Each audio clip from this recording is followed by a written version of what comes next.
হরে কৃষ্ণ। বিনগ্রাম শ্রীমৎ ভক্তিমদন আশ্রম নিত্যানন্দ ত্রয়োদশী বা বাৎসরিক উৎসব। আমরা এখন আছি বর্তমানে বিনগ্রাম ভক্তিমদন আশ্রমে, যেটি হুগলি জেলার তারকেশ্বর থানার অন্তর্গত বিনগ্রাম অবস্থিত। এটাই আসবেন কীভাবে? চাপাডাঙ্গা থেকে রাজবড়াট গ্রামে যে কোনো গাড়ি ধরে বা ম্যাজিক গাড়ি ধরে এখানে আসতে হবে। এখানে মূলত উৎসব হচ্ছে আজ 9 দিন ধরে। আমরা আজ পঞ্চম দিনে চলে এসেছি এখানে।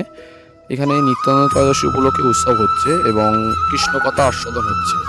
এখানে এটা আশ্রমের বার্ষিক উৎসবও বলতে পারেন। এখানে বিভিন্ন অনুষ্ঠান হচ্ছে। আগামীকাল আছে বাচ্চাদের নৃত্য, আবৃত্তি, নাটক ও বিভিন্ন, এবং আগামী রবিবার শুক্রবার এখানে আছে মহাপ্রসাদ বিতরণ। প্রায় শোনা কথা 14 থেকে 15,000 বা 20,000 লোক খায়, এবং কি হয় না হয় এই ভিডিওর মাধ্যমে আপনাদেরকে তুলে ধরবো। এখানে এবছরের লাইটিংটা অসাধারণ করেছে, এবং তার পাশাপাশি যে এখানকার বিগ্রহগুলো অসাধারণ সুন্দর, বা লাইটিং বা এখানকার বাগান টাগান সবই আপনাদেরকে এই ভিডিওর মাধ্যমে দেখতে থাকুন।